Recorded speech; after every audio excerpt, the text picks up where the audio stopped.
né? Você já sabe que eu sou um cristão e sabe que eu tenho, né, essa vertente de defesa do socialismo. Qual que é a sua opinião a respeito?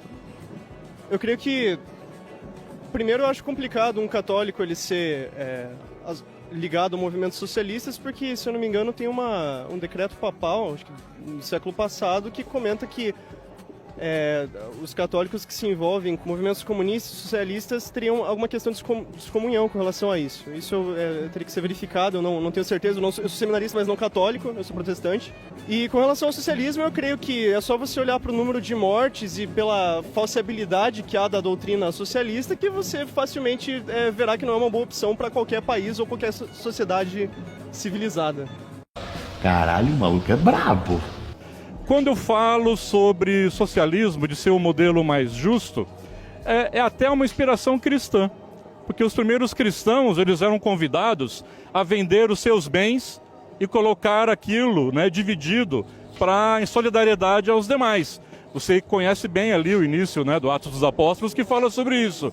Então, como você explica, né, que um modelo como o socialismo, que quer justiça social, que quer que o pobre tenha acesso aos bens, quer que tenha acesso à educação, quer que tenha acesso aos direitos, não seja algo mais próximo até do cristianismo, do Atos dos Apóstolos. E em que outro local que você vê que o cristianismo esteja praticando isso, de vender os seus bens, de colocar em comum aquilo para ajudar o próximo? Você tem que eles vendiam as suas propriedades por amor aos irmãos. Você não tinha um Estado que obrigava as pessoas, que confiscava a propriedade das pessoas para redistribuir entre eles. Porra! Outro argumento que você utilizou, eu achei ele um tanto emocional. Que você falou, olha, como que pode que uma pessoa não defenda que o pobre tenha acesso à educação, que o pobre tenha acesso à saúde? De fato, isso é uma coisa que retumba no coração, creio que de todas as pessoas não mal intencionadas. Só que no final o que você vê no socialismo não é que o pobre tem acesso à educação, que o pobre tem acesso a isso. Você vê que metade do pessoal vai lá e morre, e o que sobra vai viver uma miséria. Certo? E é o que você vê hoje em qualquer tipo de implantação do socialismo. É um paraíso perdido, é um lugar que todo mundo admira, mas ninguém quer ir pra lá. Porra!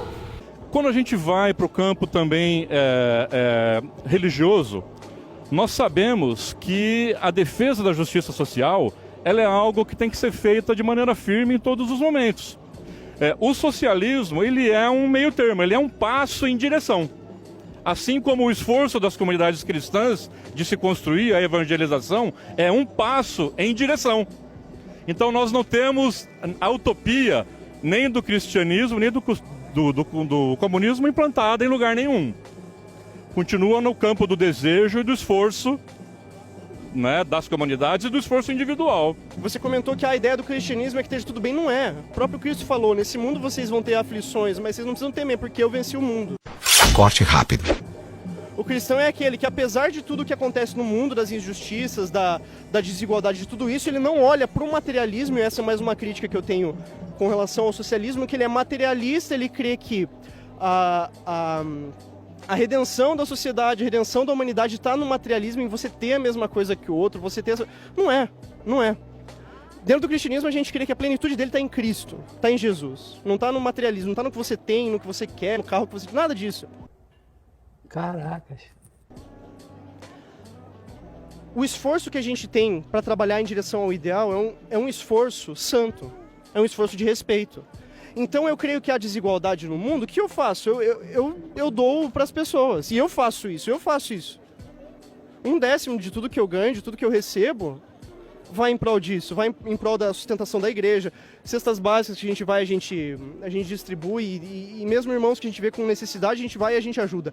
Eu já fui muito ajudado imensamente por irmãos que voluntariamente me ajudaram em situações de dificuldade, assim como eu também voluntariamente eu ajudei irmãos em situações de dificuldade. Agora, se o meu irmão não quer me ajudar, eu vou aparecer com uma arma na casa dele para pegar o dinheiro dele? Eu não vou fazer isso. Você comentou também mais uma vez esse ideal utópico. Olha, para a gente conseguir aplicar plenamente isso, precisa todo mundo querer. Todos os ditadores socialistas encontraram esse mesmo dilema. Tava lá na Rússia, pô, nem toda a Rússia quer. O que a gente faz? Vamos passar fogo nos caras. Tava lá na China, pô, nem todo mundo faz? O que a gente quer? Nem todo mundo quer o que a gente faz. O Pinochet no Chile fez assim, né? Não, nem olha, O Geisel... eu acho que nem um centésimo, eu acho que você não chega, viu? Sem brincadeira, você pega o número de pessoas aqui no Brasil que foram mortas por causa da ditadura. Você tem o quê? 14 mil pessoas? Assim, na maior estimativa da Comissão da Verdade. Você pega na China 90 milhões. Como é que você compara isso? Acho que ressaltou aqui uma diferença muito grande sobre a questão do que... o modelo de sociedade, né? Independente da origem cristã que a gente tem, o modelo de sociedade que eu tenho. Se não existe caridade suficiente, eu não faço mais nada e me conformo com a pobreza do próximo, né? Então, sim, mas aquela distorção de 1% da riqueza na mão, né? E 90% da pobreza partilhada com todos. Isso é justo? O cristão tem que aceitar essa situação porque é a vontade de Deus? Sim, é a vontade de Deus. Corte rápido. Primeiro de tudo. Então, né? Vamos continuar. Segundo, essa é uma distribuição natural. Dentro da estatística, a gente tem um negócio que chama distribuição normal. Ela se chama isso justamente porque você vê ela em tudo na natureza. Distribuição de altura, 1% das pessoas do mundo são muito mais altas do que todo o resto. 1% do intelecto, da distribuição de QI muito superior do resto do pessoal. E naturalmente, isso é natural, isso acontece na sociedade também com relação à riqueza. Eu digo mais ainda, acontece de maneira pior e a desigualdade é infinitamente maior em qualquer país socialista. Isso é dado, isso é fato, isso é verificável. Não, isso não é verificável. Se tu vier aqui, eu boto do meu lado aqui, sentado aqui, todo o programa aqui pra falar sobre isso aí. Porque tu é um cara... Tu é um mito. É um mito!